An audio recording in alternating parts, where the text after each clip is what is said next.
Hi, welcome back, or if it is your first time here, welcome. It has been a while since I posted a video, so if you are coming back to my channel, I really appreciate you sticking around, and if you are new here, then you've come at a good time because I'm about to spill the beans about my labor and delivery, about the birth of my sweet little Emmett. Who is sleeping right now. Firstly, it has taken me, he was 5 weeks this past week. So it has literally taken me that long to sit down and film this video. I have just been soaking up all of the newbornness. He's been such a good baby. We are honestly so lucky. I cannot even describe what a sweet baby he is.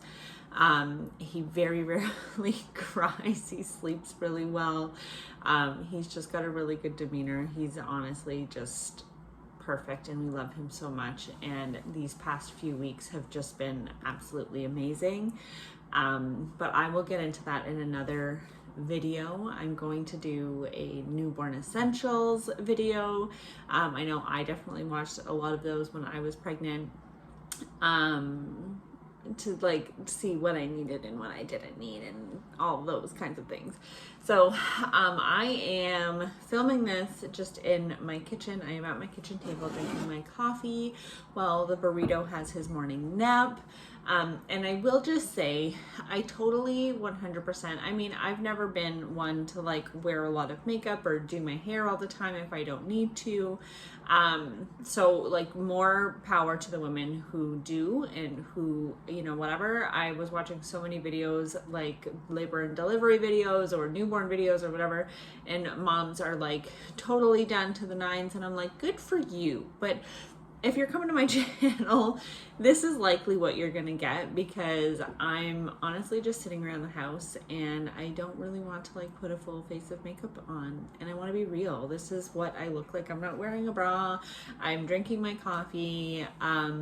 This is my hair 90% of the time, and I just want to be totally real and raw and say like, I mean, I want to say this is motherhood, but even before motherhood, this is who I am as a person. So anyhow, so I am going to be telling you about my labor and delivery. So the last video that I posted was ways that I was trying to induce labor. So did they work? That's probably the biggest question on everybody's mind right now. And honestly, I don't know. I feel if anything, they may have like caused some upset. Now, I'm prefacing this to say, because obviously there's no like surefire way to induce your labor. There's no way that you can say like this exactly put me into labor, right? So I had been trying to induce labor probably from about 38 weeks. So if you didn't watch the last video, you should go back and watch that. But if not, I wasn't doing anything crazy. I was drinking red raspberry leaf tea. I was walking a lot. I was doing like stretches and, you know, stuff like that. A little bit of nipple stimulation, like nothing crazy, just like normal stuff that no harm, no foul, right? My cat is, sorry, get out of here. Anyways, so did that put me into labor? Honestly, I have no idea. It's really hard to say. But my labor experience did go very differently than I anticipated it, than I wanted it. I think one of the reasons why it's taken me this long to do this video too is because I feel like I experienced like some birth trauma, and it's like even now like I'm thinking about it and it's getting me choked up, so I might get emotional during this video, so just bear with me, okay? It definitely didn't go the way that I wanted to or the way that I had anticipated it, and that was really, really, really hard for me because I feel like I tried so hard to prepare. I really wanted to do a natural birth. I really wanted to do a natural labor, and just kind of some history. So my first son was born emergency C-section. My second son was born vaginal birth after cesarean. So he was born VBAC. And Emmett, my new little boy, was also born cesarean. So, and like, this obviously has, if that's what you choose, then that's what you choose. And, you know, there's no shame in having a C-section or anything like that. It's just obviously not what my plan was, and not what I had anticipated. And it was kind of traumatic. Again, like it hurt a lot. Like, it hurt physically, by the way. If you have not had a C-section, or if you're planning to have a C-section, I do not remember it being that bad. Like, the amount of pressure that you feel while they're doing it. Like, I remember laying on the table after he was out and just feeling like I was dying. Like, it was crazy. Anyways, I'll get back. I'll circle back. Stay with me here. Stay with me. So, back to the birth story. So he was born on April 11th at 2:05 p.m. So for the week leading up to his birth, I had been having Braxton Hicks contractions, which is like so normal. Everybody gets them. Like, that's nothing to be concerned about or anything like that. But towards the end of the week, he was born on a Saturday. No, he wasn't. I don't know why I said that. Sorry. He was born on a Tuesday. So on Saturday is what I meant. It was Easter weekend. So on Saturday, they started to get, maybe even Friday, they started to get really consistent. So they started to be about 10 minutes apart, but they weren't picking up in strength or time. They were there, and they were strong enough that I could actively feel them. Like, I could feel them coming, I could feel them going, but still, like, nothing. I wouldn't even say they were painful. They were more just like, I knew that they were there, right? So they started becoming 10 minutes apart, and this was after, you know, quite a few days of having sporadic contractions, so no consistency in time, strength, anything like that. So by Friday, they were about 10 minutes apart, and they just would not go away, but they wouldn't pick up, they wouldn't change. So this kept happening, and I called my midwife and I said, this is what's going on. And they were like, okay, so obviously, like, it's probably what they call prodromal labor, or early labor, I guess. And not even early labor, because nothing was really happening. So I went in, I had a stretch and sweep done. That did not put me into labor. But again, those 10-minute contractions were there. So 48 hours later, I went back and I had another stretch and sweep. I'm jumping ahead of myself. Okay, so I got to stretch and sweep, nothing changed. This was Easter weekend. So, and I just remember on Saturday, we had to go to my husband's grandmother's house for Easter dinner. And I was just beside myself. I was in tears. And like, at this point, I was just so over having these contractions, like, mentally. Because at this point, like I said, it had been 24 to 48 hours where I had the stretch and sweep and nothing was happening. So I was obviously very, like, anticipatory of labor, but that wasn't happening. And the contractions weren't going away, and they weren't doing anything. So I was very like, mentally exhausted at this point. And I just remember, and obviously I was, like, super pregnant, so super emotional, and I just was looking at my husband and I was like, go without me. Like, I really don't want to go. I'm really not feeling up to it. I just want these contractions either to go away or to do something, right? Because it's almost like Chinese torture, like the water drop or something, right? But anyway, so we ended up going. It was fine. Nothing happened. Still was having contractions. They would kind of, like, pick up at night, but then die off. And then the next day they would start again. So Sunday, same thing. Contractions 10 minutes apart. So I ended up going for another stretch and sweep on Monday morning. So again, this was Easter Monday morning. I ended up going for another stretch and sweep to see if that could do anything. And my midwife just also wanted to check me, like I said, because I had been having these contractions, and because I'd been having these contractions, and I had a C-section a long time ago, but nonetheless, I had had a previous C-section, so she did want to make sure that the baby was not in distress, and that my uterus was okay, because I still am at risk for rupture because of my previous C-section. So she told me to come in. She monitored the contraction. She's like, yeah, like, you know, unfortunately, nothing was really going on. She checked me. I was like barely 2 centimeters. So the contractions weren't really doing anything. They weren't changing anything really. My cervix was a little bit shorter, but still like nothing to really write home about. So, she was like, if you were a little bit further along, like maybe we could talk about, breaking your water, because I really didn't want to be induced either. Because of my previous C-section, I wanted to try to have at the least intervention possible. But she couldn't break my water because I wasn't far enough along. So she's like, let's try another stretch and sweep. We'll see what happens. So I had also lost my mucus plug at this point as well. Or maybe it was after. It was around the time that I lost my mucus plug. So I had the stretch and sweep. I went home. Contractions did start to pick up finally. So finally, like the second stretch and sweep put me into labor essentially. So the contractions, and keep in mind when I'm telling this story, I had already been having consistent contractions for 4 or 5 days at this point. So my body and my mind was just so completely exhausted from all of this by the time that I actually went into labor.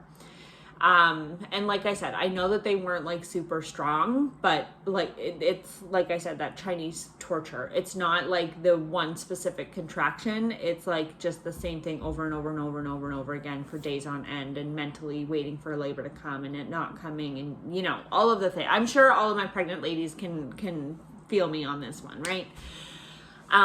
So anyways, so I finally went into labor Monday night, and they started getting heavier. We did some walking. We tried to like wait it out. But they did also want me to come in earlier, like I said, just because I was VBAC essentially again. And I had to be monitored and that kind of thing. So they wanted me to come in earlier rather than later. I do live a little bit of a distance from the hospital as well.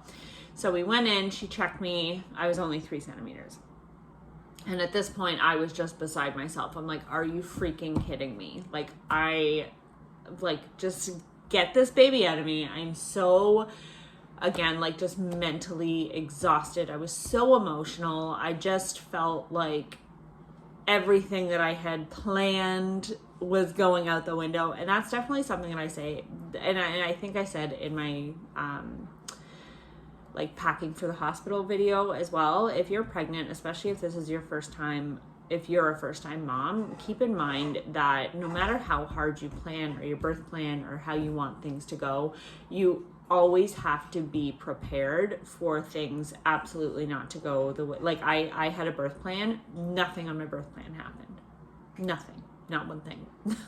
So, just be prepared. And at this point, like I said, I was just like, I'm so freaking over this. I couldn't even think about my birth plan or what I wanted at this point, because I was just like, oh my God. So anyway, so we went to the hospital. I was only 3 centimeters. She's like, you can try like walking around, or I can break your water, or you can have an epidural to like hopefully get things moving along.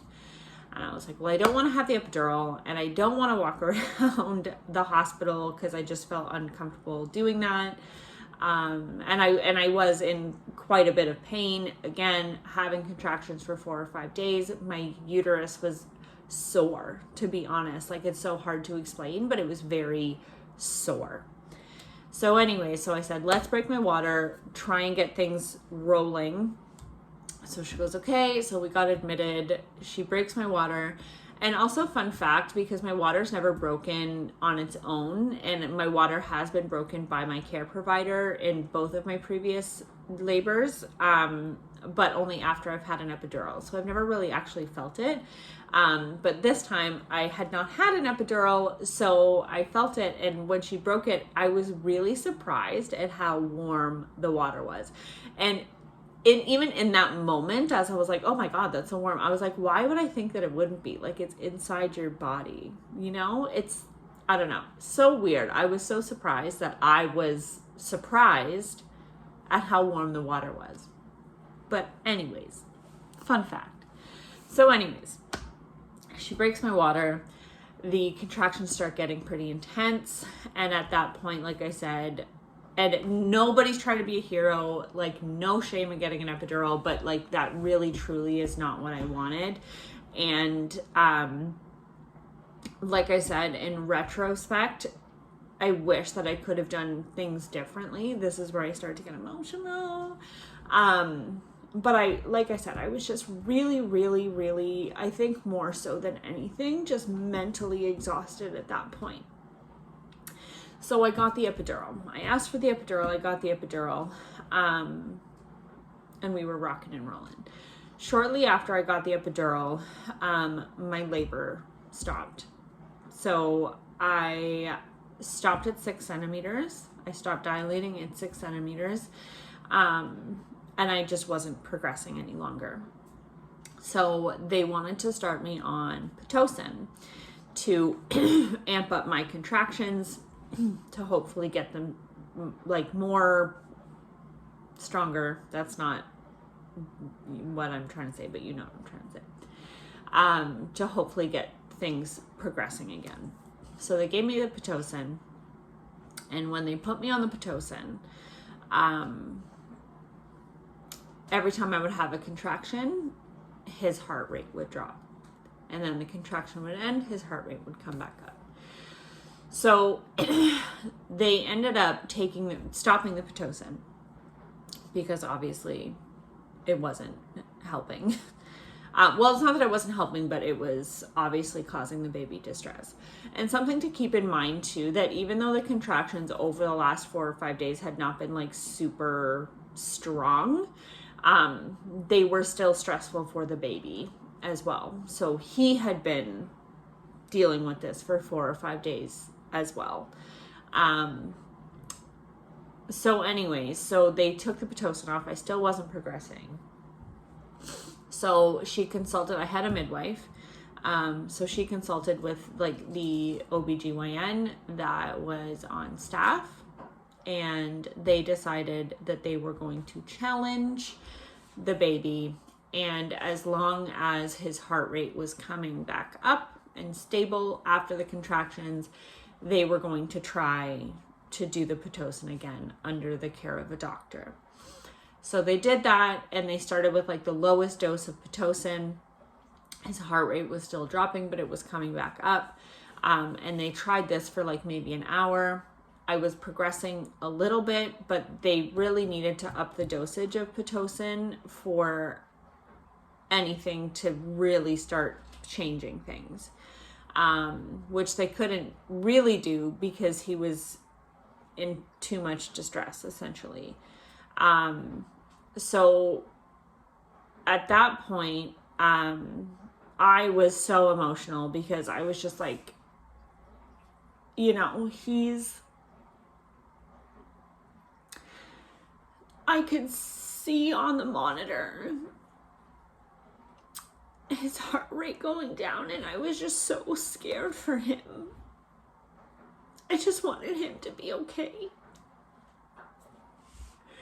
And I hated that they were like pushing him like that. And at the beginning, like, I get it, but then towards like the end of the hour, I just really didn't want to do it anymore. I was scared for him. I was scared that something was going to happen. And they were also telling me that probably the reason why this was happening was because the cord was wrapped around his neck. So I just wanted to get him out. So anyways, so they checked me again and I was at 8 centimeters. And the doctor said if they can get me to 9, then, and his heart rate was still coming back up at this point after my contraction. So she's like, if I can get you to 9, we'll start pushing. And even if we have to use a vacuum, forceps, whatever, like, you know, I know this is what you want. And I feel comfortable at this point that if I can get you to 9, then we'll have you start pushing. So maybe 5 minutes after she said that, I was having more contractions, but his heart rate was not. They put a monitor on his head instead of like the monitor on your belly. I had the monitors on my belly too, but they used the monitor on his head to get a more accurate reading of what was happening. So, they put the monitor on his head, and at that point, when I was having a contraction, his heart rate was not coming back up. It was dipping very low, and then it was taking a long time to come out. And I was just like, I don't want to do this. I don't want to do this to him. And the doctor was like, I don't feel comfortable pushing him anymore. We need to do a C-section. We need to just get him out. So obviously, in that scenario, in that case, I'm just like, get him out, like cut him out right now, you know, like just get him out. I just want him to be okay. I want him to be safe. I'm worried about him. My husband was very emotional. Sorry. Oh my God. I hope you're not pregnant and watching this because you're probably crying with me.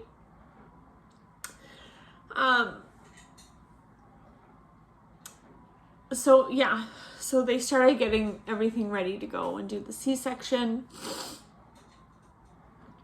And at that point, because they had taken all of the monitors and stuff like that off, we weren't able to monitor his heart rate. So I was like in panic mode, and I was like, hurry up, like, let's get this show on the road. Let's get him out. So I'm not going to go into the details of the C-section. If you want a video like that, then I am more than happy to do that, but I don't think that it's necessary in this video specifically, like the exact details of what it was like and how it felt and all those kinds of things. So they were able to get him out. The cord was not wrapped around his neck. So in retrospect, my care providers, my midwife, and the OB believes that he was just in distress because I had been contracting for so long that it just created a really stressful environment for him, that when those contractions got heavier, that's what was causing him distress. And also that's why my labor stopped progressing, because my labor was putting him in more stress because it had been going on for so long. So anyways, I had the C-section. He was born at 2:05 p.m. at 7 pounds, 7 ounces. He was super, super, super healthy. The cord was not wrapped around his neck. He came out with a bang. Even during my C-section, when they went to go and take him out, he had flipped, like inside me, like while I was open, and all the doctors were like, oh my God, he flipped, like, ah. It was a crazy experience. But anyways, so they got him out. He was absolutely fine. There was no jaundice, no medical concerns, nothing like that. He was completely healthy, beautiful baby boy, came out with a bang for sure. They brought him to me. They asked me if I wanted to do skin to skin. Oh, this part is emotional too. They asked me if I wanted to do skin to skin, in which the doctor or nurse would have just held him on my chest as they closed me up. But I was really, really messed up from all the medications that they gave me. And I was just like, no, like I can't, like I couldn't even open my eyes. So they just kind of like, you know, and then my husband got to do skin to skin with him while they were closing me up. But my C-section went really well. Everything was fine. I had no complications there. I'm healing really well. Everything is great. And then as they were wheeling me out of the room, like once everything was done and they put me on the hospital bed to wheel me back into my room, they were able to put him like with me. So I was able to hold him pretty much right away. Sorry, I told you this was gonna be emotional. So, that was the story of his birth. And then we were at the hospital for 24 hours. Everything was, like I said, everything after that was hunky-dory. Everything was good. He was super, super healthy. I was healing well. Everything was great. And yeah, that was the labor and delivery story. So, you know, birth trauma is real. After I had him, like I would say like 2 weeks after I had him, like after the first week, you know, I was really emotional about it. And now in retrospect, I realized that was probably the baby blues. I was literally crying over everything. And when I still obviously get emotional when I think about it, but, I felt really, really guilty, about my labor, and I wish that I had held out and like not got the epidural, and like these are the feelings that I was having at the time. And I felt really guilty, and I felt like having a C-section was my fault. And there's still parts of me that wish that I had have done things differently.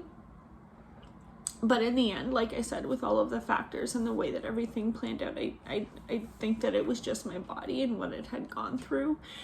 And that probably would have been the case anyway. And at the end of the day, I'm really just happy that he's here and that he's safe and that he's healthy. That's really all that matters. But yeah, the baby blues and the birth trauma was super, super, super real. And if you're watching this because you're experiencing that same feeling, you're not alone, and it's not your fault.